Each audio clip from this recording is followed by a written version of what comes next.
tratando de buscar una estrategia para ilustrar de forma sencilla lo que significa un gen, una mutación, un cromosoma, pero más que eso es poder entender qué significa tener una enfermedad genética. Vamos a ilustrarlo con un ejemplo sencillo, siempre recordando que un gen es un pedacito, un fragmento de nuestro ADN y que este se encuentra ubicado en nuestros cromosomas. Vamos a imaginarnos que esto es un cromosoma. Dentro de este cromosoma está el ADN y una porción de ese ADN es un gen. Vamos a suponer que este gen, lo voy a sacar del cromosoma, se llama el gen Gaby. ¿Okay?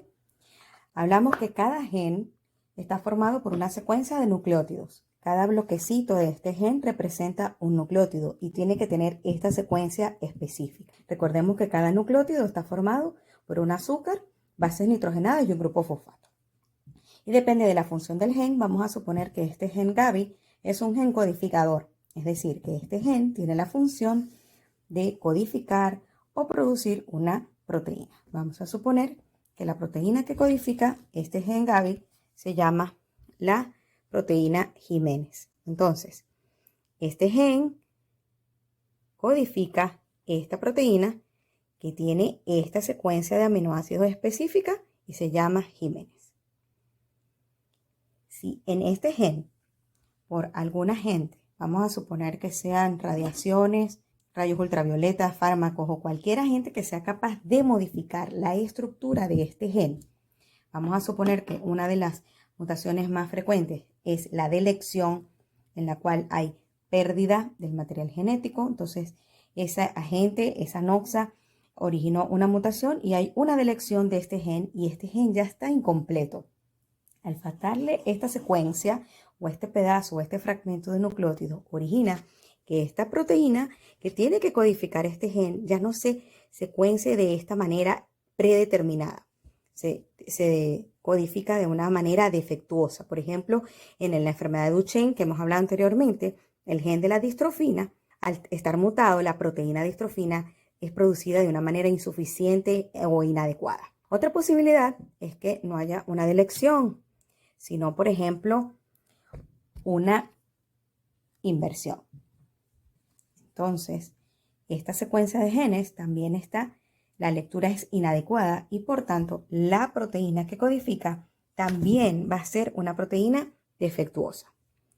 Y si, por ejemplo, no es una adición y se agrega una copia completa o parcial de ese nucleótido, este gen ya no tiene su estructura original. Entonces, por tanto, el producto, esta proteína, también va a ser inadecuada. Si la función de esta proteína, por ejemplo, es ser una hormona y esta proteína ya está codificada diferente, la función original de esta proteína va a ser, por tanto, defectuosa y va a originar los síntomas que el paciente va a manifestar. Si, por ejemplo, no es una duplicación, sino es una suma, se suma un nucleótido diferente o un grupo o una parte de este nucleótido diferente, este gen también cambia su estructura original y por tanto va a originar cambios en la proteína que tiene que producir. Hay muchísimos genes que todavía se desconocen cuál es su función. El gen del que estamos hablando, en lo que vamos a hablar en el próximo live, que es el IRF2BPL, apenas es un gen que se acaba de describir y todavía no se conoce su función con exactitud. Así pues, tenemos tanto mutaciones génicas que solamente afecta puntualmente un gen o un grupo de genes, o tenemos mutaciones cromosómicas en la cual hay afectación del cromosoma completo. Hay mutaciones donde falta un cromosoma completo, como es el caso de las monosomías en el síndrome de Turner. Las personas tienen 45 cromosomas, falta un cromosoma X completo. O en el caso, por ejemplo, de las trisomías, donde hay un cromosoma de más. Entonces podemos tener tanto mutaciones que afecten todo el cromosoma, como solamente mutaciones que afecten pequeñas partes de él, afectando solamente genes puntuales, haciendo estos ejemplos de los tipos más frecuentes de las mutaciones. Es así como vemos que tenemos muchísimos genes de los cuales todavía no se sabe cuál es su función.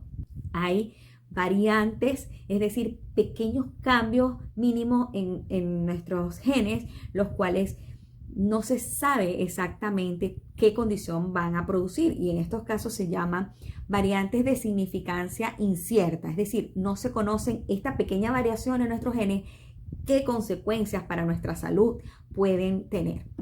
Entonces, bueno, espero que con este ejemplo un poco ilustrativo podamos explicar y podamos verlo de una forma más gráfica lo que significa tener una enfermedad genética cuando tenemos afectación de una fracción o uno de nuestros genes.